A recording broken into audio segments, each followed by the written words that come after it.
Mas se você está aqui para adorar o nosso Deus, você está aqui também para se concentrar na sua palavra em Gênesis capítulo 25. Por favor, abra sua Bíblia em mais um passo nessa jornada que nós temos feito dentro desse livro tão intrigante que todos nós parecemos conhecer, mas suas histórias talvez tenham um pouco impacto da nossa vida, uma vez que tratamos como meras narrativas ou como algo que já estamos acostumados tanto ler que já pressupomos que sabemos. Antes de entrarmos no texto bíblico, igual domingo passado, se você esteve aqui, nós vamos tratar de uma grande porção da palavra. Estamos pressupondo que você conhece, e se não conhece, nós vamos ler trechos significativos, entre o capítulo 25, versículo 19 em diante, até o capítulo 27, pensando em uma parte desse ciclo, chamado ciclo ou saga de Isaac e Jacó.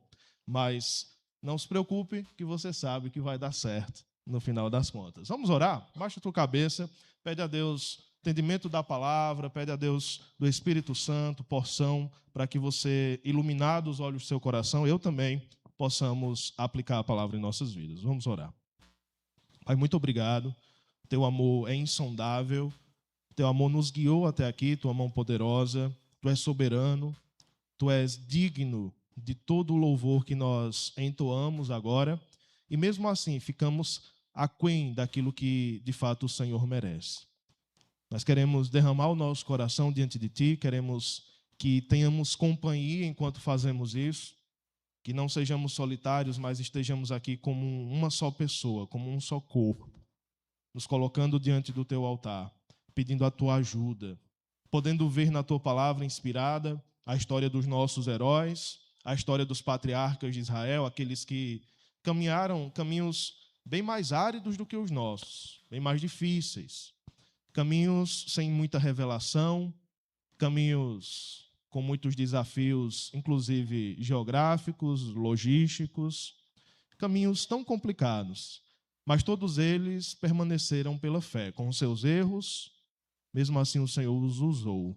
Nós queremos emular, queremos ser parecidos com eles, mas nós queremos mais, Senhor, queremos que, como cantamos, que o Senhor nos leve além, que o Senhor trabalhe a partir do que temos visto de Cristo, da nova aliança, da percepção de todas as coisas que o Senhor fez através do Teu Filho e fará ainda, das profecias que temos nas mãos. Nós te pedimos que sejamos melhores do que eles, mas não porque eles eram tão ruins, mas porque nós devemos ser melhores do que eles. O Senhor tem nos dado tanto, temos devolvido tão pouco. Nosso pedido é que possamos crescer, amadurecer, que a Tua palavra nos ajude nesse processo. Ajuda-nos a caminhar mais um pouquinho nessa jornada, nessas estradas empoeiradas, nesses conflitos familiares, e ensina o nosso coração. O que pedimos, em nome de Jesus. Amém. Lembra dos 3 níveis de interpretação que nós estamos usando aqui. Um nível está tratando essas histórias, ou essas sagas, como eu tenho chamado, a saga de Abraão, que se encerrou ali no capítulo 25 ainda, você leu comigo, a partir do versículo 7, e inclusive fiquei triste, nós nos apegamos a esses personagens, e aqui Abraão morreu, acabou a história. Acabou a história por enquanto, Deus tem um plano muito maior que está se transcorrendo até hoje. Mas na terra, naquilo que Deus estabeleceu, acabou. E a vida continua, os filhos seguem, os netos estão seguindo, segunda, terceira geração, novos problemas, novas questões. Daqui a pouco, no capítulo 26, Isaac vai estar em uma situação parecida com a de seu pai. E vai lidar de outra maneira, e Abimeleque, esse outro Abimeleque, vai lidar de outra maneira. As histórias continuam. Isso é muito bom para percebermos que o mundo não se resume a nós. A igreja não depende de nós. Israel não dependia nem de Abraão. Abraão morreu, segue com seu filho.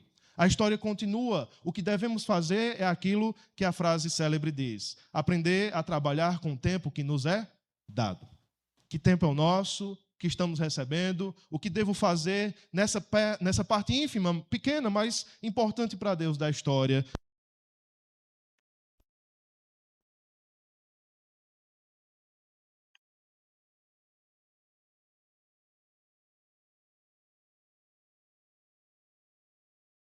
Aqui comigo, capítulo 25, voltou? E quero ler com você de início nesse ciclo ou nessa saga que eu estou chamando de Isaac e Jacó, capítulo 25, 19 a 36, 43. Na verdade, seguindo até o final de Isaac, mas nós vamos para a primeira parte até o capítulo 27. Leiamos, então, a partir do versículo 19, esta geração. São estas as gerações de Isaac. É assim que Gênesis se divide muitas vezes, falando das gerações, do modo como esses filhos são apresentados. Esse Isaac, filho de Abraão, Abraão gerou Isaac. Ele tinha, versículo 20, 40 anos, quando tomou por esposa Rebeca, filha de Betuel, o arameu de Padã-Arã, irmã de Labão, o arameu. Nesse momento que algo especial relacionado a Isaac é colocado no texto bíblico e chama a nossa atenção. Versículo 21 diz: Isaac orou ao Senhor por sua mulher, porque ela era estéril. O Senhor ouviu as orações dele. E Rebeca, a mulher de Isaac, ficou grávida. Vamos andar naquilo que vimos na nossa última pregação. Você lembra do capítulo 24? Todo o capítulo 24, uma grande extensão, até estranha, narra essa ida do servo em busca da esposa de Isaac. Uma ida muito sensível, porque volta àqueles 3 níveis de interpretação que mencionei. O nível de interpretação que diz respeito a Israel. Israel está lendo e está entendendo de seus patriarcas, está entendendo das suas origens, de que famílias estão se estabelecendo. É a família de Ismael, nós somos descendentes dele? Não, somos descendentes de Isaac, o filho da promessa. Foi tudo bem detalhado por Deus. Nós não precisamos ter medo de quem nós somos. Nossa identidade está estabelecida nos mínimos detalhes. Então, temos uma interpretação voltada para esse grupo que está recebendo de maneira imediata este escrito. Mas não somente isso, nós temos uma interpretação voltada para a igreja. Agora, voltando-nos para a Nova Aliança, como a Nova Aliança interpreta isso? Como é que aplica isso? E daí nós chegamos nesse último passo de interpretação e aplicação, que é espiritual. Como esse texto nos ensina, embora nós sejamos ávidos por natureza, de seguir para o terceiro passo e pensar como é que eu posso tirar lições de moral desse texto. E talvez nós aprendemos muito isso com o modo como nós ensinamos para as crianças. Geralmente nós ensinamos narrativa para as crianças para tirar uma lição de moral. Olha, aprenda aqui. Qual seria o aprendizado do capítulo 24? Escolha bem a mulher com quem você vai se casar. Em algum nível, nós podemos fazer essa aplicação, mas precisamos entender todo esse percurso até chegar lá, uma vez que a Bíblia está se demonstrando assim para nós. A pergunta que fica no texto é: Rebeca pareceu ser guiada pela mão soberana de Deus para ser casada com Isaac. Concorda com isso? O servo coloca lá, ele estabelece: se ela der a água para os meus animais, se ela for generosa, será ela. Tudo parece transcorrer para o bem do plano. Para que Rebeca seja, então, aquela que vai casar, que vai dar continuidade à descendência de Abraão e agora Isaac. Mas estranho, muito estranho, porque esta Rebeca, escolhida pela mão soberana de Deus, era estéril. E embora você já saiba da história, é de se chocar, porque não é ela a escolhida por Deus. Por que Deus escolhe pessoas que não estão completamente prontas para fazer e cumprir o seu plano? Por que Deus escolhe trabalhar com dificuldades? Porque se essa é a mulher escolhida, falta algo nela. Porque afinal ela foi escolhida para dar à luz. E ela não pode dar à luz. É nesse momento que se chocam essas duas linhas, esses dois horizontes, da soberania de Deus e da responsabilidade humana. Nós estamos tomando nossas decisões, fazendo as coisas, nós estamos até escolhendo coisas sem saber do cenário completo. Você não sabe, de fato, qual é a vontade de Deus para a sua vida. Essa ideia de saber a vontade de Deus para a sua vida de maneira muito específica é meio que uma ilusão no meio evangélico. Os evangélicos, eles vivem ávidos de revelações. Por quê? Porque eles querem saber detalhes da vontade de Deus para as suas vidas. Mas a grande questão é que não existe esse tal detalhe da vontade de Deus para a sua vida. Alguém pode inventar uma revelação para te agradar. Alguém pode trazer algo sabendo das coisas, para te chamar a atenção. Eu não fecho a porta para que isso possa acontecer em algum momento especial. Mas, em geral, nós não sabemos os detalhes da vontade de Deus para nossas vidas. E é nesse ponto que cumpre-nos a responsabilidade a ser efetivada. Eu devo fazer o quê? Aquilo que me foi dado para fazer. Então, lembra que o capítulo 24 estabelece: não pode ser mulher desse lugar, não deixe que vá para esse lugar, não deixe que ele vá. Aqui estão as linhas da nossa responsabilidade. E dentro dessas linhas, Deus vai guiar. Eu não preciso tanto dos detalhes para tomar as decisões. Eu preciso ser alguém bom. Eu preciso ser alguém correto. Eu preciso ser alguém obediente para tomar as boas decisões. Não de detalhes. Eu espero que você não seja alguém apegado aos detalhes. Porque Deus muitas vezes se nega a nos dar os detalhes. É tanto que nós temos um problema aqui. Então Isaac ora e o Senhor ouve as orações dele. Rebeca, a mulher de Isaac, fica grávida e depois nós temos outro problema acontecendo. Se você leu anteriormente, capítulo 25, versículos 12 ao 18, você tem a descendência de Ismael. Ismael teve 12 filhos, 12 príncipes vieram dele. E nós temos uma grande diferença aqui, porque você vai ter Isaac com 2 filhos, um número bem menor, e Ismael com 12. Com olhos humanos daquela época, quem é mais bem-sucedido entre os dois? Quem tem 12 filhos ou quem tem 2 filhos? Mais bem-sucedido é quem tem mais filhos, mais homens.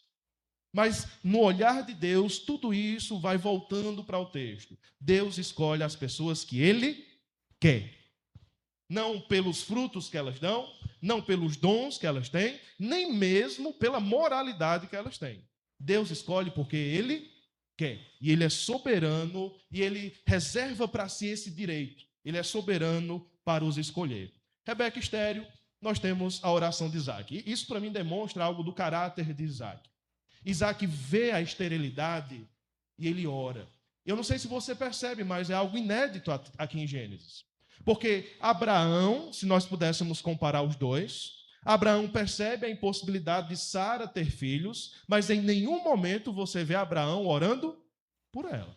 Estranho.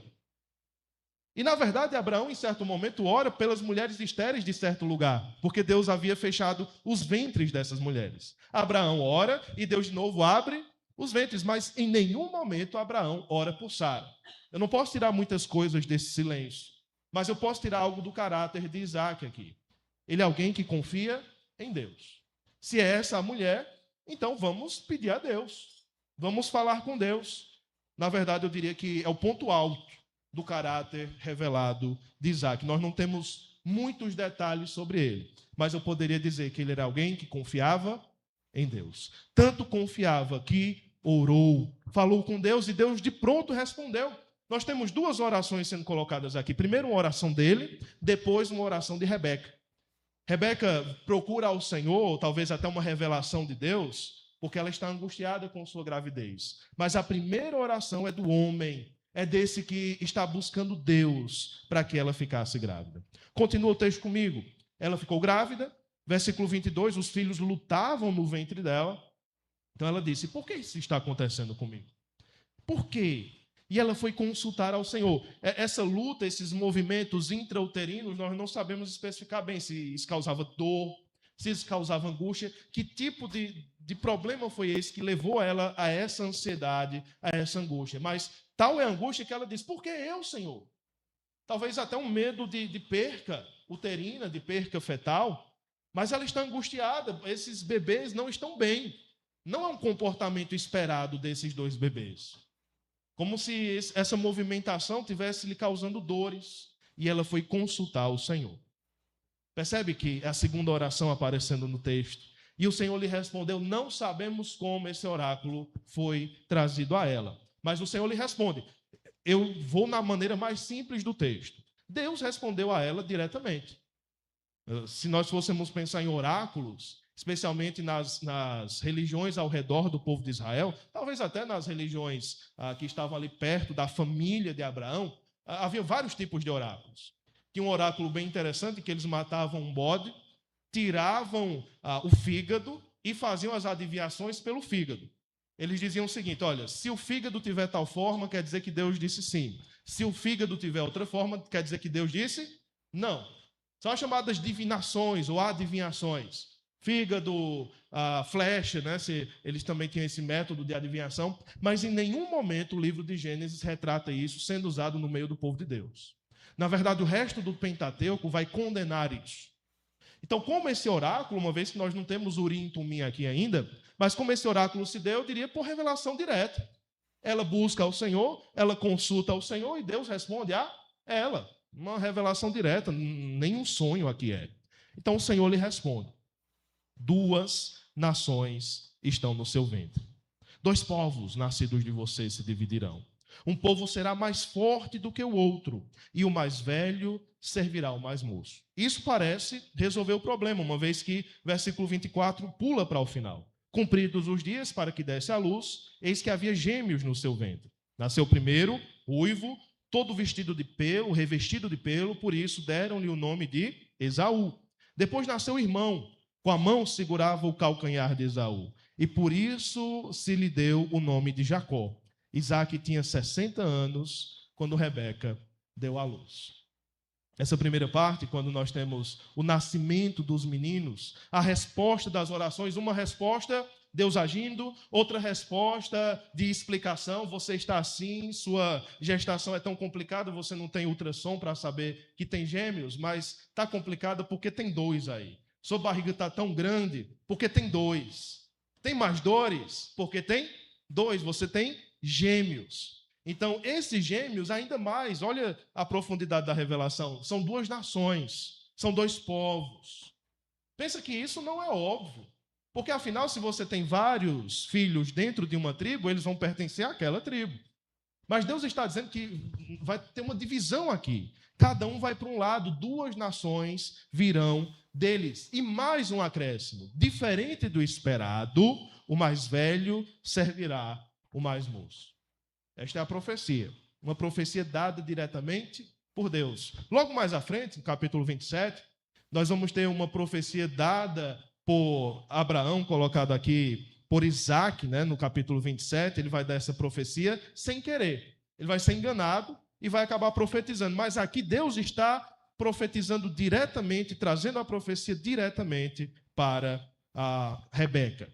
Então, tudo isso acontece e nós temos os nomes sendo estabelecidos aqui. Chama a atenção no livro de Gênesis que muitas vezes esse filho mais novo, ele é superior ao filho mais velho. Isso acontece com Isaac e Ismael. Ismael é mais velho do que Isaac. Mas quem é que tem a preferência diante de Deus? Quem é o eleito do Senhor? Isaac. Mais à frente haverá Perez e Zera. Então, um mais novo sendo estabelecido sobre o mais velho. José e Benjamim, Efraim e Manassés. Tantas vezes isso está acontecendo. Acontecendo que o mais novo é estabelecido acima do mais velho colocado abaixo, fazendo assim uma subversão. Irmãos, eu não sei se você está percebendo isso. Mulheres estéreis, filhos mais novos sendo colocados acima dos filhos mais velhos. Que padrão é esse na Escritura? É o padrão de Deus rebaixar aquilo que é grande e trazer de baixo aquilo que é pequeno. Esse padrão que vai se transcorrendo até chegarmos em Jesus. Aquilo que é pequeno, aquilo que Deus revelou aos pequeninos, é isso que importa. É Deus que está trabalhando por trás dessa história. Esaú significa ruivo, cabeludo. Esse menino que nasce cheio de pelos, que nasce primeiro, provavelmente ruivo. Essa mesma palavra é usada para Davi, mais à frente. Davi como sendo alguém ruivo. E nós temos Jacó. Jacó tem vários mistérios relacionados ao seu nome. Você sabe que esse nome Jacó chega a nós de várias maneiras, tantas transformações no caminho, para James, para Tiago, tanta coisa acontece que Jacó vira Tiago em português, e eu não vou explicar como isso acontece. Mas nós temos em hebraico Jacob. E talvez uma conexão muito grande aqui com o nome Aquebe, que é calcanhar. Porque nasceu pegado no calcanhar do seu irmão. E lembra que a figura bíblica hebraica para calcanhar tem muito a ver com traição. Quando você levanta o calcanhar contra o outro, você está traindo. Então, de alguma maneira, Jacob foi feito com base em Aquebe. Embora há quem diga que esse não seja o nome completo de Jacó. Havia alguma coisa relacionada a Deus, mas que não foi escrita, nós não temos como saber. Então, esses conflitos entre Esaú e Jacó, eles emulam um conflito que já aconteceu na Bíblia. E anteriormente, Caim e Abel, lembra? Irmãos que não se davam bem. Irmãos que tinham, inclusive, escolhas de vida daquilo que faziam, de suas profissões diferentes. Esse conflito continua acontecendo. Parece que há uma linha bíblica em torno desse conflito. E, na verdade, Paulo, com base nos profetas menores, interpreta esse conflito como um conflito de uma linhagem escolhida por Deus contra uma linhagem não escolhida por Deus. E é impossível que eles estejam bem. É impossível que eles fiquem bem, uma vez que um foi escolhido por Deus e o outro não foi escolhido por Deus. Quer observar isso? Abre lá comigo em Romanos capítulo 9, versículos 10 ao 13. Lê comigo Romanos capítulo 9, versículo 10 ao 13. Assim nos diz a palavra. Se você foi bem rápido, aí você já alcançou. Romanos 9, 10. E isto não aconteceu somente com ela, mas também com Rebeca, ao conceber de um só de Isaque, nosso pai. E os gêmeos ainda não eram nascidos, nem tinham feito o bem ou o mal, para que o propósito de Deus quanto à eleição prevalecesse, não por obras, mas por aquele que chama. Quando foi dito a Rebeca: o mais velho será servo do mais moço. Como está escrito: amei Jacó, porém desprezei Esaú. Leu 14 ainda. Que diremos então? Que Deus é injusto? De modo nenhum. Pois ele diz a Moisés: terei misericórdia de quem eu tiver misericórdia, e terei compaixão de quem eu tiver compaixão. Percebe como Paulo utiliza essa história de maneira teológica? Do fato de que, ao passo que Deus escolhe, ele acaba desprezando o outro, porque amor é sempre escolha. Uma vez que Deus escolhe esses meninos no ventre, nós já temos algo acontecendo no ventre, um tipo de conflito previsto no ventre, mas Deus já havia escolhido um deles. Deus já havia escolhido o mais moço para que prevalecesse sobre o mais velho. E por que Deus escolheu? Deus, porventura, é injusto de fazer isso? Porque esses meninos não tinham feito nada ainda. Nós não tínhamos como atestar o caráter deles. Se eles eram bons, maus, se eles tinham um bom caráter. Eu não tinha, na verdade, você sabe que Jacó não tem um bom caráter. Ele é um enganador, ele já nasce pegado no calcanhar do seu irmão. Você vai perceber isso muito claramente. Então, por que Deus escolhe ele? Qual é o motivo? O único motivo é a livre graça soberana de Deus. Deus quis escolhê-lo. Nós não temos pedigree de nascença. Nenhum de nós nasce com pedigree. Sabe? Fulano é muito bom, é de boa família. Isso não existe para Deus. Deus escolhe as pessoas porque Ele quer. Isso é inquestionável. Isso é inquestionável.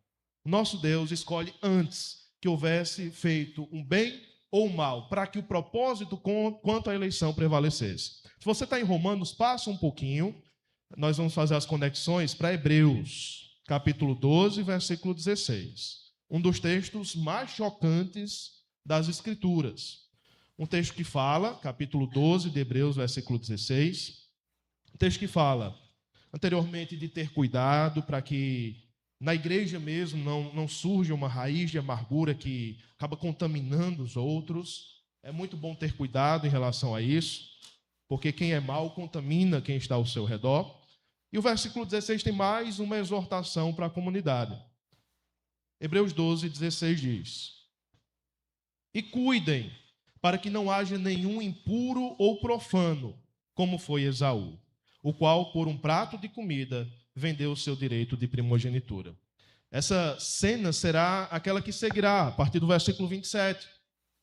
Mas desde já nós já estamos aprendendo. Não sejam como o nosso Esaú. Não sejam como ele.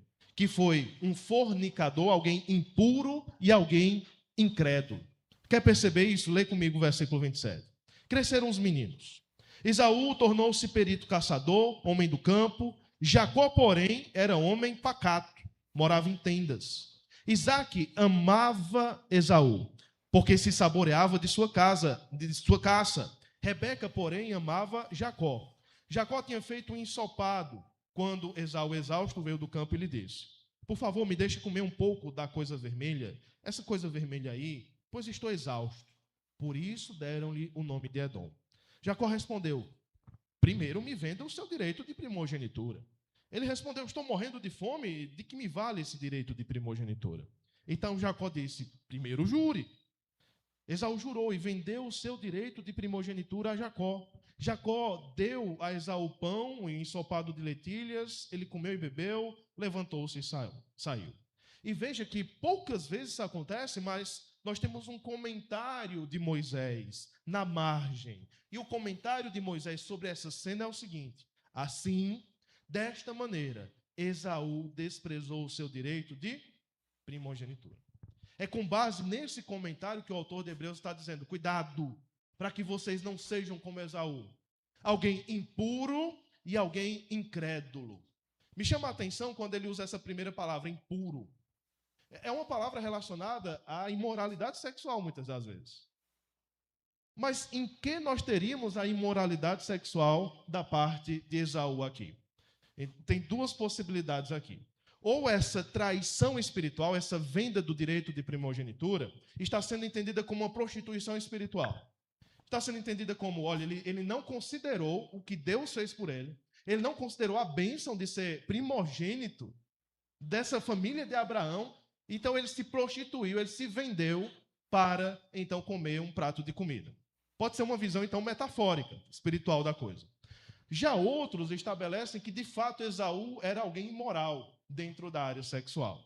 Há alguns motivos bíblicos. Ele se casa com mulheres fora daquilo que é esperado, mulheres hititas. Então, tem essa questão aí. E fontes extracanônicas, ou seja, extrabíblicas, retratam Esaú como um homem imoral. Essas fontes judaicas, nós não podemos confiar plenamente nelas, mas retratam, por exemplo, Esaú, em certo momento, tomando uma noiva de um caba e deitando com ela, na verdade, com ele não é para tanto, mas deitando com ela antes do casamento. Então, tirando a virgindade dela antes dela casar-se e sem um homem saber. Então, talvez sejam histórias que estão imaginando, é muito provável que seja isso, que estão imaginando qual era o caráter de Esaú. Uma coisa é certa, ele não parecia alguém muito bom. Mas a história é tão ambígua, ela não é tão como nós esperávamos ser, porque nenhum dos dois é bom. Não tem um mocinho na história. Ah, Jacó é muito bom, Jacó ele está só cumprindo a profecia de Deus, pastor. Não é, ele está enganando. E Deus em nenhum momento mandou ele enganar, passar a perna, pegar no calcanhar, trair, mentir. Nenhum momento Deus mandou isso. Se Jacó sabia ou não dessa profecia, se Rebeca havia o contado, nós não sabemos. Mas ele está agindo aqui de má fé. Isso é certo. Ele é um enganador. E aqui nós temos um Esaú também sendo destacado. Não Jacó, mas Esaú sendo destacado como alguém mau que desprezou, que não levou em conta as bênçãos do Senhor. Chama-nos a atenção nesse terceiro nível de aplicação que o autor de Hebreus está fazendo, então nós somos convidados a fazer junto com ele. Se ele pode, ele está nos dando a possibilidade de fazer. Perceber que esse direito de primogenitura espiritual é algo que nós não devemos abrir mão por nada. Nós somos filhos de Deus, concorda? Em Cristo Jesus. Nós somos irmãos de Jesus, segundo o autor de Hebreus. Ele se alegra em nos chamar de irmãos. Porque nós vendemos esse direito de primogenitura por qualquer coisa, por coisas vãs. E perceba que Esaú está aqui motivado apenas por seus instintos primitivos. Eu estou com fome. Para que eu quero isso? Algo que estávamos falando pela manhã, que nossa vida é dividida de tal maneira que, se eu percebo a minha área espiritual, eu vejo minha vida espiritual, meu agir com Deus, a minha vida na igreja, e eu coloco aqui numa escala de valores, isso vale quanto? Se eu estou com fome, por exemplo, se eu estou com um desejo aqui, um desejo ardente no meu coração, muita gente está disposta a vender toda uma carreira espiritual por conta de uma noite de sexo. Alguns estão dispostos a vender toda uma vida espiritual construída passo a passo por uma promoção no emprego. Por coisas assim vãs, que passam, que você é promovido e amanhã é demitido. Quantos universitários, eu falo porque eu já vi, vendem a sua alma, saem da igreja, vão beber com o orientador, vão fazer coisas com o orientador que eu não vou nem dizer o que é, para ganhar uma bolsa de R$2.000 da CAPES. De R$2.000 por 2 anos. Pois é, eu vi. menininho de igreja, menininha de igreja que o pai cuidou, que a mãe cuidou, que veio para Oance, veio para a mocidade, estabeleceu, né? O pai deu bíblias, mandou para acampamentos e se vende por conta de uma bolsa. Se vende, às vezes, por aceitação. Eu quero que gostem de mim, então eu vou fazer o que eles querem, eu vou colocar um piercing, eu vou falar da maneira deles, eu vou namorar com fulano ou com fulana, porque esse é o prato de lentilhas. Perceba que a tradução NAA trouxe algo assim mais bruto, né? Eu quero essa coisa vermelha aí, e de fato está correto. Eu quero essa gororoba aí, eu só quero comer. Não é bem vermelho, mas nós estamos aqui considerando que a lentilha tem esses tons, né, amarronzados e tal, e tinha esse nome geral. E ele recebe o nome de Edom porque ruivo já, tem algo relacionado ao vermelho, e agora porque come esta gororoba vermelha. Segue para o capítulo 26. Capítulo 26 é de certa forma, uma interrupção, porque você percebe que as coisas estavam girando em torno de Isaac, as orações, Rebeca fica grávida, mas o holofote vai para Esaú e Jacó. E aí, no capítulo 26, me parece que até temporalmente antes dos meninos nascerem, antes de Rebeca estar grávida, nós temos toda uma narrativa sobre uma viagem que Isaac faz com sua família, uma mudança que Isaac faz, em certo momento em que vem a fome. Muito provavelmente antes dos meninos nascerem. Isso nos leva para a segunda cena desta noite. Isaac e Abimeleque na terra dos filisteus. Lê comigo o versículo 1 do capítulo 26. Sobreveio fome à terra, assim como tinha acontecido nos dias de Abraão. Uma repetição acontecendo. Então Isaac foi a Gerar, encontrar-se com Abimeleque, rei dos filisteus. E o Senhor apareceu a Isaac e lhe disse: não desça ao Egito, mas fique na terra que eu lhe indicar, habite nela, e serei com você, e o abençoarei. Porque a você e à sua descendência darei todas estas terras e confirmarei o juramento que fiz a Abraão, seu pai. Multiplicarei a sua descendência como as estrelas dos céus, e a ela darei todas estas terras. Na sua descendência serão benditas todas as nações da terra, porque Abraão obedeceu a minha palavra e guardou os meus mandamentos, os meus preceitos, os meus estatutos e as minhas leis. Repetição da aliança. É o momento em que a aliança é repetida para a segunda geração. Eu vou seguir aquele mesmo compromisso que fiz com o seu pai. É algo essencial, especialmente em tempos de dificuldade. Porque nós temos talvez esse Isaac mais novo, agora enfrentando o desconhecido, enfrentando uma fome. E fome aqui, meus irmãos, é seca. É falta de lavoura, é falta de comida para o bicho comer. Você tem sede, você tem fome. Nós temos pouca experiência ou nenhuma experiência com isso. Temos um grande abismo aqui. Mas quem já viu o que é uma fome, sabe do que eu estou falando. Talvez antes dos anos 2000 aí, depois dos anos 2000 as coisas mudaram um pouco. Mas o que é estar em um lugar em que não chove, em que você tem ali os litros, 2 litros cheios de feijão, mas vai acabando, a fava vai acabando. E tem uma hora que diz, e agora? Vamos para São Paulo. Vamos procurar um emprego lá como pedreiros. Nós temos essa experiência aqui, talvez não vocês, mas temos no nosso lugar essa experiência de ir em busca de algo. E é isso que está acontecendo. De novo a ironia, igual Abraão que precisa comprar uma terra, na terra prometida, está comprando uma terra que é dele, nós temos Isaac passando pelas dificuldades de não receber a promessa ainda. Ele tem que andar porque sobreviveu uma fome. E ele vai para a terra estrangeira, vai para Gerar. Deus está preocupado. Assim como Abraão estava preocupado com Isaac, Deus está preocupado com Isaac. Não desça para o Egito. Não vá para lá. Alguns motivos podem ser dados. Motivos proféticos e motivos espirituais. Proféticos. Ainda vão descer para o Egito. José ainda vai descer para o Egito. O povo ainda vai descer para o Egito, mas não é a hora de você descer. Parece, se eu fosse explicar aqui o texto hebraico, parece um tipo de ordem, mas não é uma ordem absoluta. Parece até um conselho de Deus. Deus está dizendo, olha, não vá não, meu filho. Não vá para lá não. Existe uma maneira mais dura de falar em hebraico, de dizer, você está proibido de ir. Mas não é essa que está sendo usada aqui.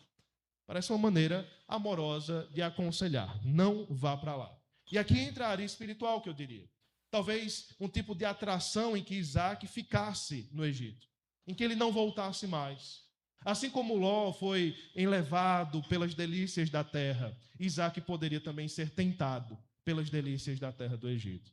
Então, não, meu filho, não vá para lá. Ouça seu pai. Habite nesta terra. Essa terra vai ser de vocês. Eu serei com você. Eu abençoarei você.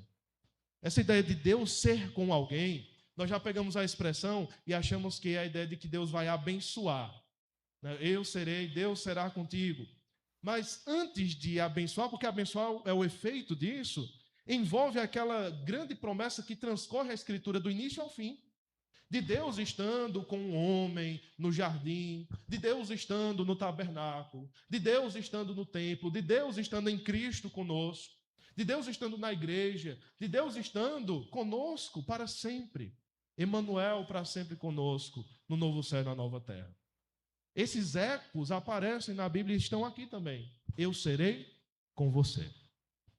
Se fôssemos resumir o Evangelho seria isso. Deus promete estar conosco.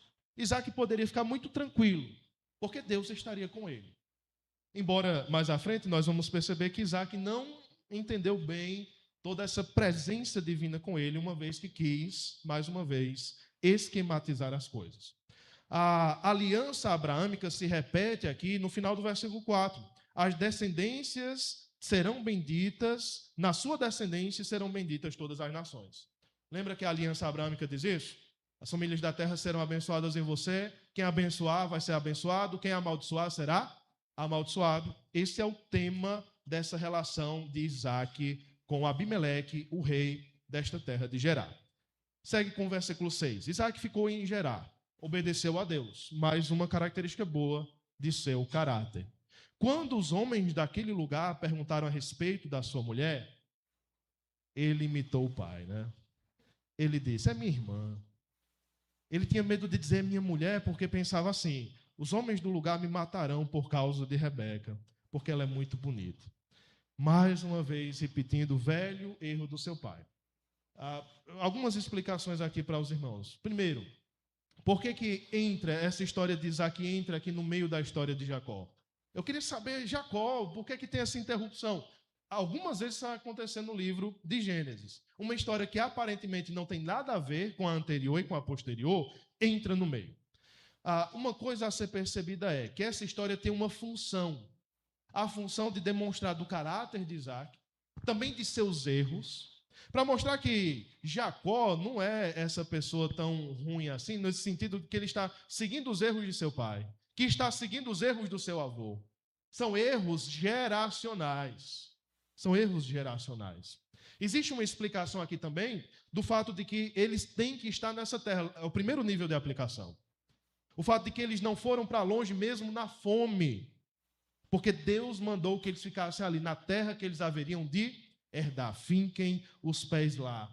É daí que a história de Jacó vai ser estabelecida com a sua esposa ou com suas esposas e com a bênção que será dada a ele. Quem é esse Abimeleque? Afinal, você lembra que essas duas histórias abraâmicas relacionadas a mentir sobre a esposa estão no capítulo 12 e no capítulo 20, né? Capítulo 12 no Egito, Abraão mente, muito novo, diz aqui, Sarai, ela é minha irmã. E aí você tem toda aquela complicação que eu já expliquei. Capítulo 20, você tem algo muito parecido aqui. Afinal, o próprio nome do rei, lá do capítulo 20, que Abraão está conectado a ele, é Abimeleque também. É Abimeleque. E o seu general também é Ficol, que vai aparecer mais lá na frente. Olha, para ser o mesmo Abimeleque, ele teria que ter vivido no mínimo mais 75 anos, fazendo os cálculos. É muito provável, irmãos, alguns vão chegar para isso e dizer a Bíblia está errada, a Bíblia está inventando histórias, só copiou a história ali, fez Ctrl+C, Ctrl+V e esqueceu até de mudar o nome de Abimeleque. Primeiro, que se fosse fraude, você acha que os detalhes não seriam mais bem construídos, né? Vamos fraudar, mas vamos fraudar direito. Tira esse nome, a Bíblia, bota outro nome aí. Irmãos, vocês já ouviram falar de César? César. Quantos Césares nós tivemos? Então, existem nomes reais nas dinastias que se repetem. Augusto. Quantos Augustos? Então, são nomes que se repetem nas dinastias. É provável que dentro desse país, desse lugar, As dinastias gostavam desse nome, Abimeleque. E para mim é óbvio. Porque Melech, esse final, significa rei. E Ab significa o quê? Seminaristas. Pai, paternidade. Então, tipo de filho do rei ou relacionado ao rei desta maneira. Então, parece ser um nome real. Não é o mesmo Abimeleque, é outro. Talvez ele tenha sabido algo de Abraão, nós vamos investigar aqui. Isaac permaneceu muito tempo ali, versículo 8. Abimeleque, rei dos filisteus, olhou por uma janela e viu Isaac com Rebeca.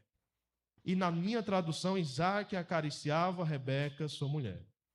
E aí Abimeleque diz, tem alguma coisa estranha. Eles são marido e mulher. E vai confrontar Isaac em relação a isso. Há quem diga que esse acariciar ou brincar na sua tradução são relações pré-sexuais e tal. Eu acho exagero. Por quê? Porque a mesma palavra usada lá para quando Ismael está mexendo com Isaac. Lembra? Que Ismael está fazendo bullying com Isaac? E aí Sara pega um danado e diz, está mexendo com meu filho, esse outro menino. É a mesma palavra, brincar. Estava brincando com ele. Pois é, e lá nós entendemos que não poderia ter conotação sexual. 2 crianças, 2 meninos. Seria muito estranho.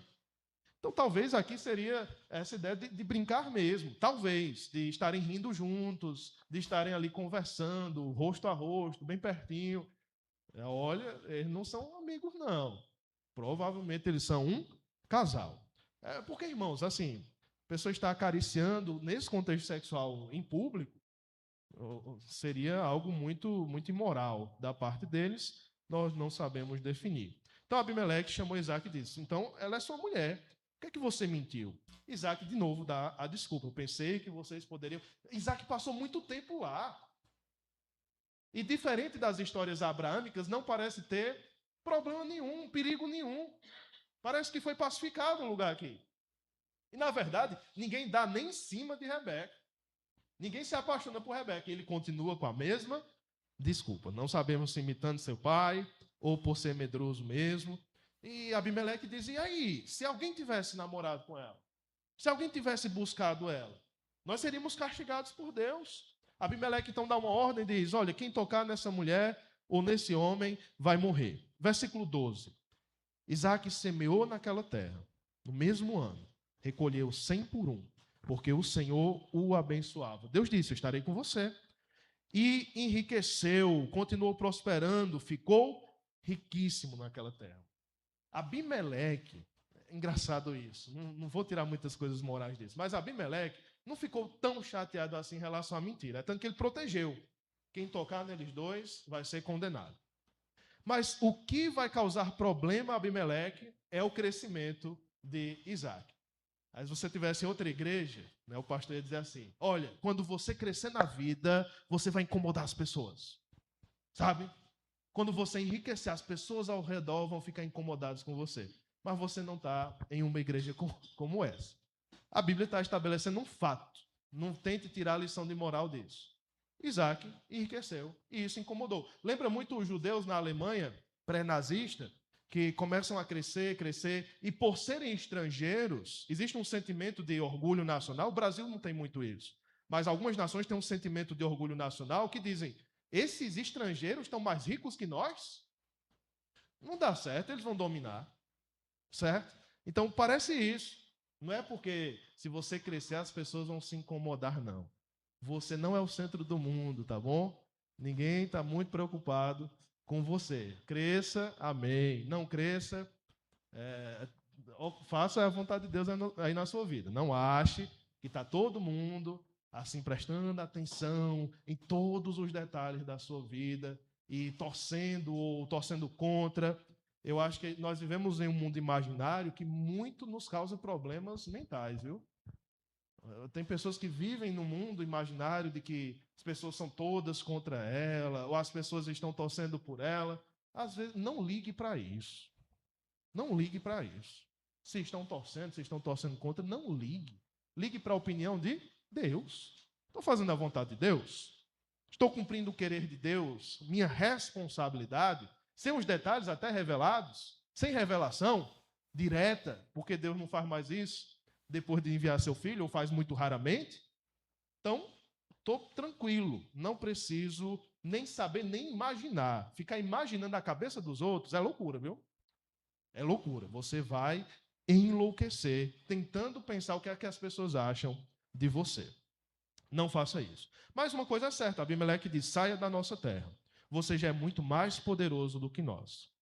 Então você não pode crescer mais aqui. Tem um problema lá com os poços, essa inveja gerada começa a gerar um entupimento dos poços. Isso é uma estratégia muito comum nessa época. Se você não tem água, você não tem como continuar estando em certo lugar. Você vai ter que peregrinar para outro lugar. E nós temos então a ida, versículo 23, de Isaac para Berseba, que é um local muito importante para Abraão. E naquela noite, mais uma vez, Deus lhe aparece em sonho. Provavelmente em sonho ou numa revelação direta. Versículo 24. Eu sou o Deus de seu pai Abraão. Não tenha medo, porque eu estou com você. Eu o abençoarei e multiplicarei a sua descendência por amor de Abraão, meu servo. Então Isaac levantou ali um altar e, tendo invocado o nome do Senhor, armou a sua tenda. E os servos de Isaac abriram ali um poço.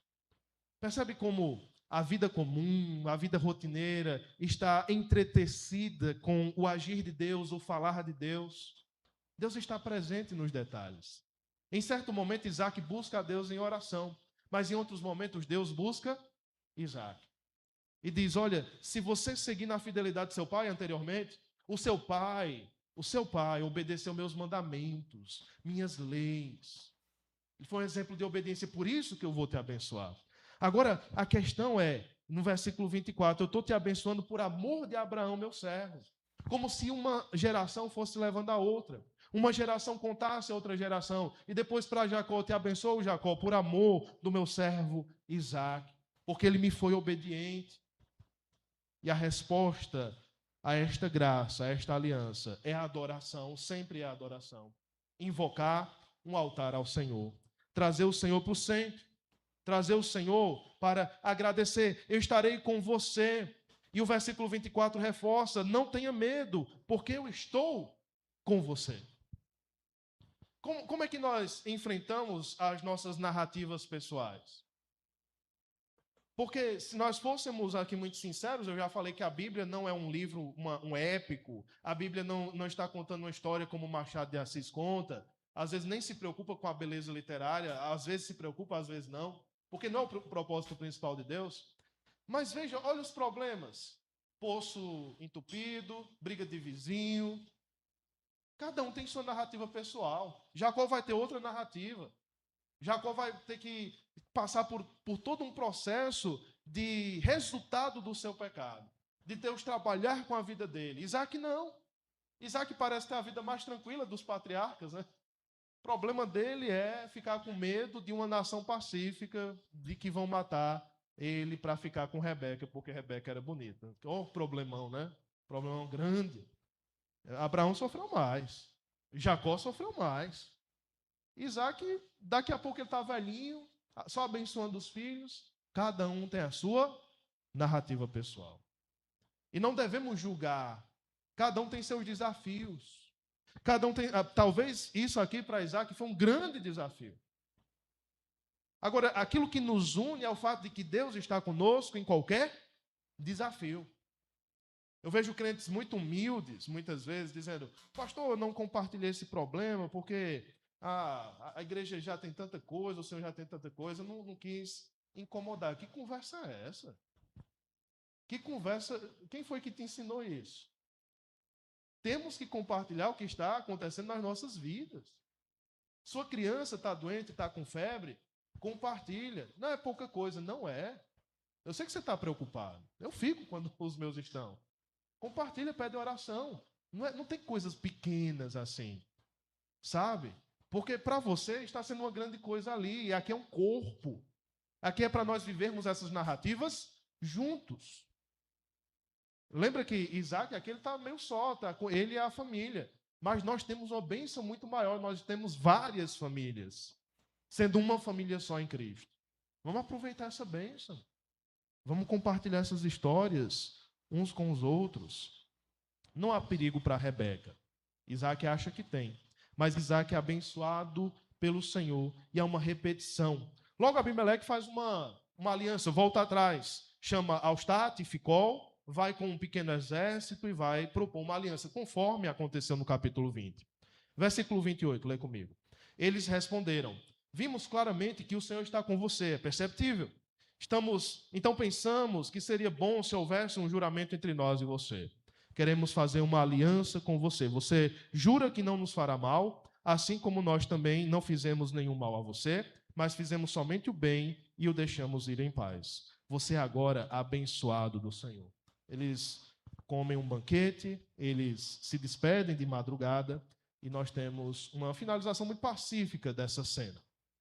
Uma finalização em que nós temos um testemunho externo de gentios aqui, de filisteus, dizendo: reconhecemos que Deus está com você. Nesse caso, por sua prosperidade, pelo seu crescimento. Mas não é que prosperidade é sempre sinal da bênção do Senhor. Nesse caso era, porque é uma prosperidade inesperada. É um homem que chega de uma fome, que chega pedindo comida, e daqui a pouco ele é maior do que os ricos da nação. Tem alguma coisa estranha aí. Não é outra coisa senão, você imagina que esse Abimeleque e esta terra consideravam vários deuses como deuses reais. Mas estão dizendo, esse Deus seu, Yahvé, que é o Deus do céu e da terra, ele está te abençoando, é inegável. Então, abençoado do Senhor, nós não queremos problema com você. Fique para lá, nós te tratamos bem, que nós ficaremos para cá. Por outro lado, nós temos um crescimento de Isaac aqui.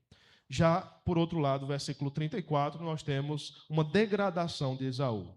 Esaú tinha 40 anos de idade. Nessa época, tomou por esposa Judite, filha de Beeri, um heteu, e Basemate, filha de Elon, um heteu. Essas duas se tornaram amargura de espírito para Isaac e para Rebeca. Além de outras questões boas em Isaac e Rebeca, uma das que podemos chamar a atenção é também que não houve poligamia entre eles. Isaac e Rebeca permaneceram monogâmicos, um para o outro até o fim. Mas quando eles veem seu filho indo contra a vontade deles, especialmente de Rebeca aqui, casando com essas duas mulheres de fora do povo de Israel, não deveria ser feito. Rebeca sentiu amargura de espírito. Eu sei que você está muito ansioso para julgar Rebeca. Eu sei que você tem lido essa narrativa, e aqui virá no capítulo 27, como um conflito familiar. Pais que criaram mal seus filhos, porque o pai preferia um filho e a mãe preferia outro filho. Olha como Rebeca é ruim. Olha como não devemos dar preferência a um filho ao outro. Primeiro, deixa eu te dar uma notícia. Saia do mundo da ilusão. Todo pai, toda mãe prefere um filho ou outro. Certo? Simplesmente aceite. Nós não somos perfeitos para aprender a lidar e dosar nosso amor em medidas iguais. Isso é impossível. O amor sempre será dado de maneira desigual. A não ser que... Aí é aquela coisa, né? A não ser que você seja super espiritual. Que você tenha um nível aí fora dos níveis normais. Mas amor sempre é dado de maneira desigual. É a vida. Por isso que Deus estabeleceu o casamento monogâmico. Esse é o motivo. Porque se você tivesse duas mulheres, ou se uma mulher tivesse dois maridos, seria desigual. É um dos motivos, né? Não é só isso. Esse é um dos motivos. Não dá. Não dá. Eu não vou elaborar muito isso. Eu só quero deixar isso. Que existem erros na família, mas Rebeca parece uma mulher do Senhor aqui. Uma mulher que busca o Senhor. Uma mulher que está vendo o erro na vida do seu filho e está amargurada por isso. Está triste. Será que eram mulheres ruins, que entraram na família, não lavavam a louça, e é por isso que Rebeca está amargurada? O texto faz uma conexão direta com o fato delas serem hititas. Não é que elas não lavavam a louça, porque elas entravam e sujavam a casa. É porque elas eram mulheres de fora do povo de Israel. É uma preocupação espiritual. Esaú parece um homem rebelde, um homem que vai contra a vontade de seus pais. Não tem mocinho na história. Todo mundo tem uma parcela de culpa. Eu gosto disso, irmãos, porque diferente da literatura, em geral, nós temos algo que se refere à vida mesmo. A gente vai para um gabinete pastoral, lida com um problema familiar, o que geralmente nós percebemos é que não tem ninguém certo na história. Tem alguns mais errados do que outros, mas não tem ninguém certo. Não há mocinhos. Todo mundo erra, todo mundo tem suas omissões, e a questão é perdoar e seguirmos em frente e melhorarmos aquilo que estamos errando tanto. Não tem pessoas perfeitas, nem famílias perfeitas. É bom entendermos isso, diminuirmos nossas expectativas. Aquelas famílias de Instagram, elas não existem. Elas só existem no Instagram. Esqueça isso. Se você está sendo iludido por isso, desinstale o Instagram. Vejo muitas mães frustradas por não conseguirem ser mães, como as mães do Instagram. Muitos pais frustrados porque seus filhos não são intelectuais, como os filhos de Instagram. Menino lê 102 livros, o menino de 5 anos. Lê 100 livros. Eu digo, eita mentira grande. Eu não consigo, mas um menino de 5 anos da educação clássica, ele lê 100 livros. Aí fica frustrado, porque eu não consigo. Então vive triste. Vamos fincar os pés na realidade.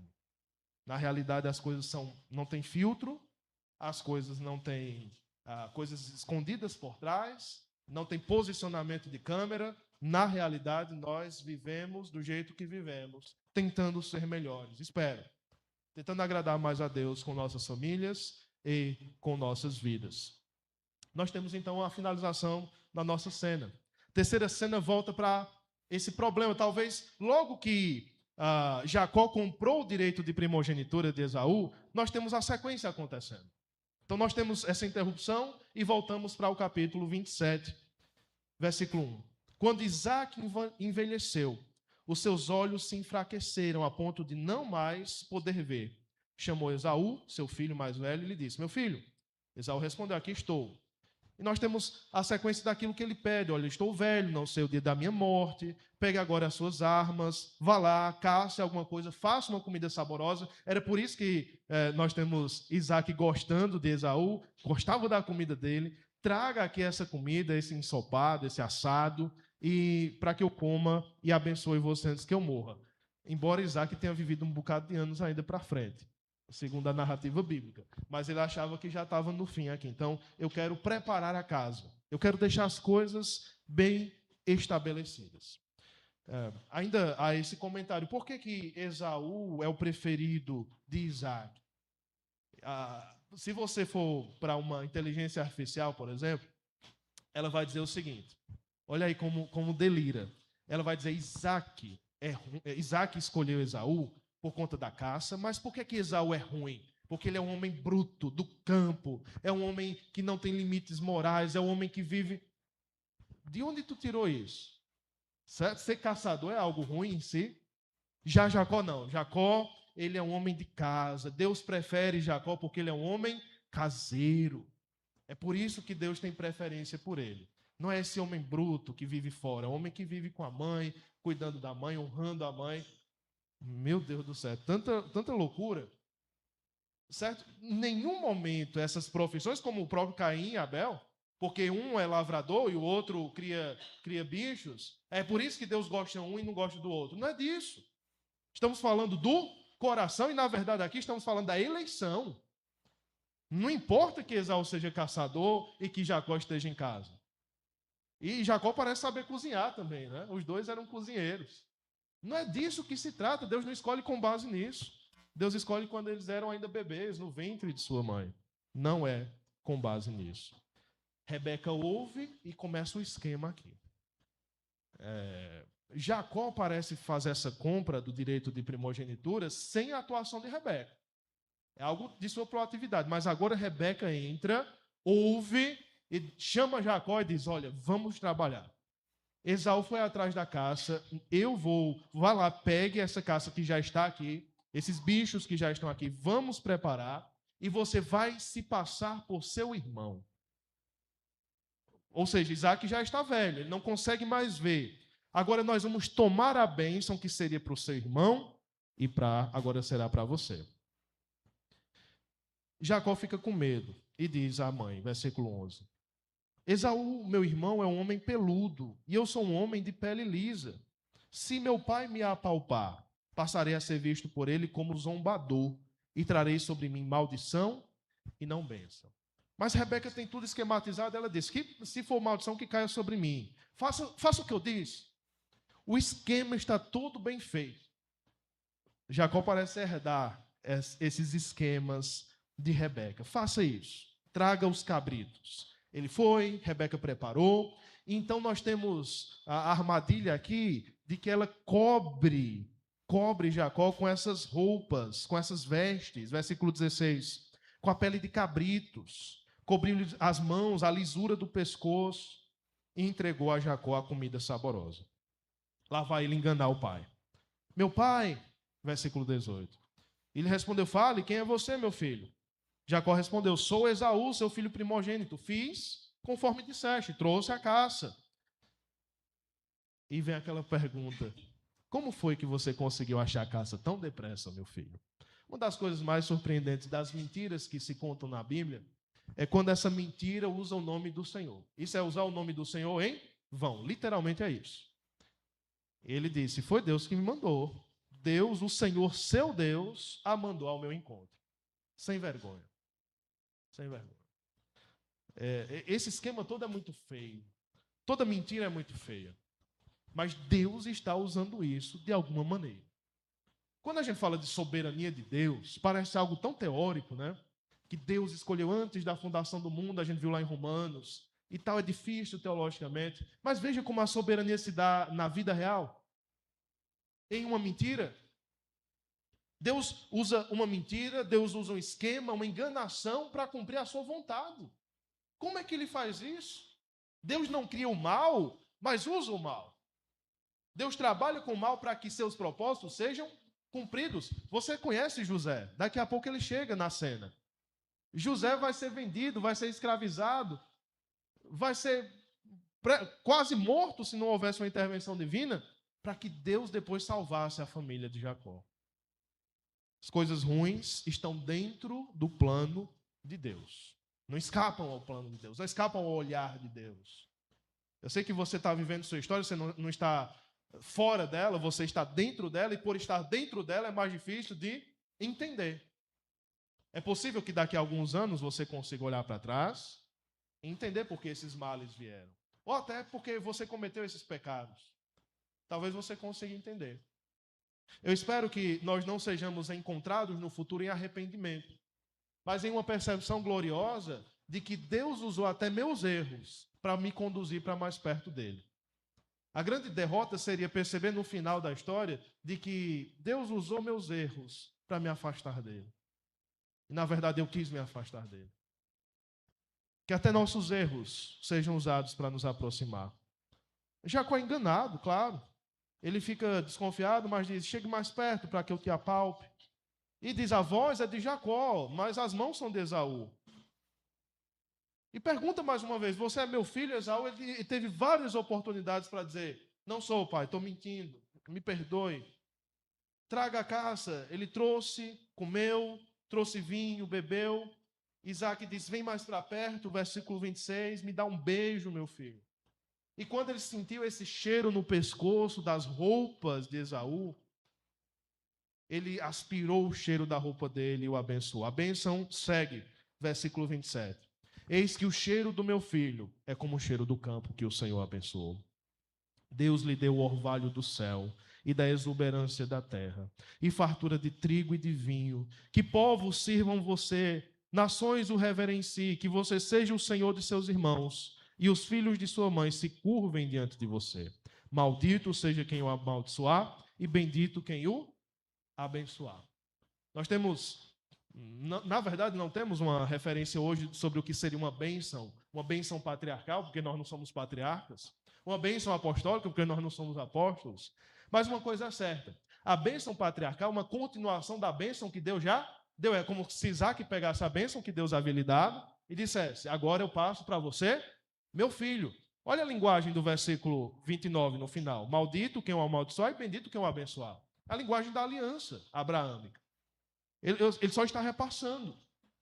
E dessa maneira, Isaac, sem perceber, está cumprindo a vontade do Senhor. Vê aí comigo Hebreus capítulo 11, versículo 20. Deixa marcado. e vai para Hebreus capítulo 11, versículo 20. Tudo estava no plano do Senhor, inclusive o erro de Isaac. Um erro não moral, porque ele estava com seus olhos escurecidos, mas um erro no percurso. Capítulo 11, versículo 20 de Hebreus. Pela fé, igualmente Isaac abençoou Jacó e Esaú a respeito de coisas que ainda estavam para vir. Percebe que estava no plano? Jacó precisava ser abençoado com essa bênção. E Esaú com a bênção que restou, que vai ser dada a ele logo mais. E pela fé, a grande questão aqui de Hebreus é que pela fé, mesmo sem entender os detalhes, e até enganado aqui, Isaac cumpriu seu papel e profetizou que o mais novo seria superior ao mais velho.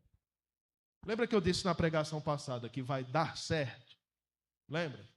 Não que vai dar tudo certo, mas que vai dar certo. Se Deus tem um plano, esse plano vai ser cumprido. Seja por um servo que viaja 40 dias e vai lá, encontra uma mulher e traz essa mulher para casar com Isaac, o plano vai dar certo. Se o plano de Deus é que Jacó vai ser superior a Esaú, vai dar certo. Mesmo que pela enganação, pelo esquema pecaminoso alheio. Então, se você já ouviu isso em algum lugar, que o que é seu ninguém toma, não fale isso com orgulho, mas o que estiver no plano de Deus, com humildade, que Deus tenha planejado para você, vai acontecer. Isso eu posso falar. Isso eu falo sem medo de errar. Mas nem sempre, a questão é que nem sempre o plano é o que você quer. Por isso que eu não digo que vai dar tudo certo, mas que vai dar certo. Que eu posso descansar, olha, eu sei que vai dar certo, eu não sei como, mas o que Deus preparou para mim vai acontecer. Vai se estabelecer. Mesmo que, mas se levantarem, se entupirem meus poços. O povo gosta dessa, né? Estão aterrando meus poços. Vai dar certo. Você cava outro poço. Continue caminhando. Vai dar certo. Em algum momento, a vida precisa continuar. Eu chamo a atenção a isso, porque alguns de nós somos tentados a parar, em vários níveis. Parar, abandonar a vida espiritual, porque as coisas não estão funcionando. Parar aquele engajamento com Deus, porque a família está desmoronando, porque o dinheiro não está chegando. Então, vou parar porque não estou recebendo a recompensa. E alguns querem parar no termo estrito da palavra, pensando no próprio suicídio. Querem interromper e dizer: eu não aguento mais, não quero mais viver. Mas lembre-se que vai dar certo. O que se requer de nós é responsabilidade, não é detalhe. Você não precisa saber dos detalhes da sua vida. Você precisa cumprir a responsabilidade que lhe foi dada, sabendo que Deus é gracioso e amoroso. Essas são as placas, esse é o norte. Ele é bom, a sua misericórdia dura para sempre. Como é que essa misericórdia vai se revelar na minha vida? Não sei. Mas creio que isso vai acontecer. Esaú chega e diz: pai, me abençoe. E Isaac diz: quem é você? Esaú diz: sou seu filho, seu primogênito. Voltando para Gênesis 27. Isaac estremece, versículo 33. Sente uma violenta comoção. Aquele medo de: errei. É sério? Não foi você que veio? E aí nós temos a tristeza de Esaú. Versículo 34, lê com atenção. Ao ouvir tais palavras de seu pai, Esaú deu um grito, cheio de amargura, e disse: abençoe também a mim, meu pai. Mas Isaac respondeu: seu irmão veio e com astúcia tomou a bênção que era sua. Esaú disse: não é com razão que ele se chama Jacó?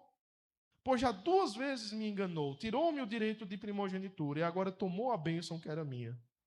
Perguntou: o Senhor não reservou nada, não deixou nada para mim? Ele diz: eu dei tudo a ele. Senhorio, bênçãos financeiras, plantação. E Esaú eleva a voz mais uma vez e chora. A bênção que Isaac consegue dar, versículo 39 e 40. Sua habitação será longe dos lugares férteis da terra, vai morar no deserto, longe do orvalho que cai do alto. Você viverá da sua espada e servirá a seu irmão. Quando, porém, você se libertar, sacudirá do seu pescoço o jugo dele. Lembra do que Hebreus diz? Profetizou, abençoou pela fé Esaú e Jacó. Esaú aqui, em uma profecia de início, que ele será separado, mas que em algum momento, isso aqui séculos depois das dinastias davídicas, esses edomitas vão se libertar do jugo de Israel. Isso aconteceu. Está acontecendo até hoje, de certa maneira. Se libertaram do jugo de Israel. Não que isso fosse bom no plano de Deus, mas era algo que estava no plano de Deus. E a partir desse dia, Esaú começou a odiar Jacó. O gancho para o nosso próximo domingo é que Esaú está pronto para matar o seu irmão, porque foi enganado 2 vezes. Rebeca sabe disso, diz: Jacó, fuja, vá lá para nossos parentes. Aquele mesmo parentesco de onde ela veio para casar com Isaac, vá para lá, não vá para outro lugar, porque eu não quero perder meus 2 filhos hoje. Parece uma mulher ruim, que está dizendo: cuidado, porque eu prefiro que Esaú morra do que você. Não, ela está com medo de perder os seus 2 filhos, seus 2 únicos filhos, ela não quer ver isso, embora ela tenha errado com um deles. E vá para lá, porque não quero, versículo 46, estou aborrecida da vida por causa das filhas de Et, que Esaú casou. Se Jacó tomar esposa dentre as filhas de Et, tais como estas, as filhas dessa terra, de que me servirá a vida? Então, aquela primeira aplicação, o povo de Israel precisa entender que as linhagens, inclusive a de Jacó, que é aquela que vai seguir a linhagem abraâmica, são linhagens puras. Não vem dos hititas, vem de uma família próxima a eles. Isso aqui estabelecido, volta para Hebreus. Hebreus, você vai amar Hebreus esses dias. Capítulo 12. Você leu o início, mas não leu o final. Hebreus 12, versículo 17. E a gente vai encerrar por aqui. Esaú vendeu o seu direito de primogenitura, por isso ele é chamado de impuro e profano. O mesmo incrédulo, impuro e profano. Prostituiu-se por pouca coisa. Mas o versículo 17 traz o resto da cena, de quando ele implora, quando ele chora, quando ele se amargura com o que fez. Versículo 17. Vocês sabem também que posteriormente, querendo herdar a bênção, foi rejeitado, pois não achou lugar de arrependimento, embora com lágrimas o tivesse buscado. Eu já falei desse texto aqui. Mas chama a atenção 2 coisas aqui. Esaú, ele tem uma disciplina muito rápida em relação aos seus erros. Deus o disciplina de maneira muito imediata. Errou, perdeu. Mas você acha que Jacó sairá incólume da disciplina de Deus? Deus vai trabalhar com os pecados de Jacó. Deus vai trabalhar com essa enganação de Jacó. Tem um pregador que está bem conhecido hoje, mas quando ele prega sobre esse texto, eu gosto dessa frase dele. Ele diz que Deus é especialista em israelizar a nossa jacosice. Nós somos enganadores como Jacó, mas Deus é especialista em israelizar, em transformar em príncipes de Deus. Você vai ver essa cena acontecendo ainda. Mas uma coisa fica clara aqui. As consequências temporais dos nossos pecados vão nos alcançar uma hora ou outra. Lembra que Paulo fala isso para Timóteo. Não se preocupe com os pecados ocultos, porque no tempo certo, Deus os revelará. O ideal para os crentes, para a igreja do Senhor Jesus, é que nós confessássemos de maneira muito fácil. Que nós trouxéssemos à tona, pedíssemos ajuda, perdão. Mas não se engane. As consequências temporais dos nossos pecados, ocultos mesmo, elas vão nos alcançar. Para Jacó demorou um pouquinho, mas chegou. A disciplina, é isso que eu chamo de consequência temporal. Mas esse texto do versículo 17 chama a atenção para outro lado, como se Esaú fosse a linhagem incrédula, descrente, e Jacó fosse da linhagem crente, como Paulo interpreta também. Se Paulo tem uma conexão com Hebreus, eu digo que tem tudo a ver. Está entendendo que são 2 lados, um lado descrente da família e um lado crente da família, um lado eleito e um lado não eleito. Então, esse Esaú tinha o direito de ser primogênito, desprezou, e depois tentou buscar e não alcançou. Chorou, me arrependo, e aí? Pode ter uma conexão com o capítulo 6 de Hebreus. aquela pessoa que tem contato com a palavra de Deus, aquela pessoa que se aproxima dos benefícios do Evangelho, e depois de rejeitar uma vez, não volta mais ao arrependimento. É impossível renová-las ao arrependimento.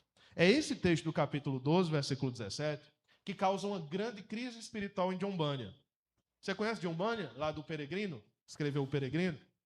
Esse puritano, ele tem uma grande crise espiritual quando lê esse versículo. Ele descreve isso em Graça ao Pior dos Pecadores. Eu acho que é esse título. É uma pequena biografia espiritual. E ele diz, olha, quando eu li esse versículo, nas crises espirituais que ele tinha, pensando se era salvo ou não, ele ficou pensando, e se eu deslizar uma vez? E se em um momento da minha vida eu me entregar a um prazer e vender a minha primogenitura espiritual por conta disso? Quer dizer que se isso acontecer, eu nunca mais posso voltar? Acabaram minhas chances? E ele entra em depressão, com a possibilidade de ser impossível voltar para Deus. Não é assim. Nem Hebreus 6 é assim, nem Hebreus 12 é assim, nem Gênesis é assim. O que está sendo estabelecido é que há uma linhagem que volta para Deus. Há um povo eleito que erra, mas que volta, que é convertido, que é transformado, que é chamado ao arrependimento, mesmo que erre muito. Mas há uma outra linhagem que não quer voltar. Que Deus não trabalha para eles voltarem. Deus os entrega às suas próprias concupiscências. Há um tipo de alívio aqui para o coração dos pais. Um alívio estranho, mas um alívio. Dentre os seus filhos, se você tem mais de um, pode ser que tenha um crente e um descrente. E não há nada que você faça no mundo que vai transformar o seu filho descrente em um filho crente. Nada. O alívio que há, eu digo alívio aqui com muito cuidado, é que isso está para além das nossas forças, uma vez que vem da eleição do Senhor. Deus os elegeu antes que tivessem feito bem ou mal. Por que elegeu um e outro não? Deus foi injusto por isso? A resposta é de modo nenhum. Mas ao mesmo tempo fica diante de nós a responsabilidade da jornada, de que eu tenho a responsabilidade plena de levar esse filho, que eu não sei se é eleito ou não do Senhor, aos pés de Cristo todos os dias. Insistir. Até que a morte nos separe, insistir. Eu sei que tem testemunhos disso aqui, nessa noite. Pessoas que até hoje oram, todos os dias, que jejuam, e que têm visto milagres acontecendo. Porque aquilo, Deus é soberano. Mas o que é que pesa sobre mim? A minha responsabilidade. Eu não tenho acesso ao PDF do livro da vida. Não me passaram esse arquivo. E nem vão me passar. O que eu tenho é a responsabilidade de tratar minha primogenitura com muito cuidado, viver para a glória de Deus, não me vender por nada desse mundo, mas sabendo que se eu cair e eu sou daqueles do Senhor, eu vou voltar. Eu vou me reerguer. Tenha cuidado, irmãos, porque essa raiz de amargura ela vai crescendo em nossos corações. Ela vai nos tornando cada vez piores, cada vez mais duros ao arrependimento. Às vezes você é um filho de Deus. Você é um eleito do Senhor. Mas você poderia ter uma queda muito mais branda. As suas quedas são muito bruscas. Porque você deixa as coisas acumularem. Tenha proximidade de Deus. Busque a palavra, busque confessar seus pecados, para que suas quedas sejam cada vez menores, para que não tragam escândalo para o Evangelho. Eu espero que toda esta narrativa vá nos ensinando de que nessas histórias de fracassos, nessas narrativas da soberania de Deus nos detalhes, Deus está trabalhando na sua vida também. Está nos chamando a atenção de que em nossas famílias, nossos conflitos familiares, nossas vidas individuais, Deus é soberano. E glória a Ele por isso. Vamos orar. Santo Deus, somos gratos por Tua palavra. Palavra que nos instrui, que nos mostra como o Senhor responde orações, como as orações estão dentro do Teu plano para que o Senhor faça o Teu querer, para que o Senhor responda favoravelmente. Ajuda a Tua igreja a lembrar do poder da oração.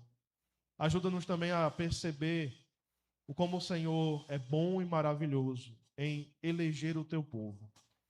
Em eleger esse e não outro, em eleger esse povo fraco e não um povo sábio, forte, um povo que talvez fosse mais esperado de estar aqui. Mas somos nós. E nós somos gratos por isso. Nós não entendemos, mas nós somos muito gratos, porque o Senhor nos escolheu. Que o Senhor continue confirmando esta salvação em nossas vidas. Nós pedimos que possamos confiar em Tua soberania no dia a dia, nas escolhas, quando as tentações se apresentarem diante de nós para vendermos aquilo que o Senhor tem nos dado.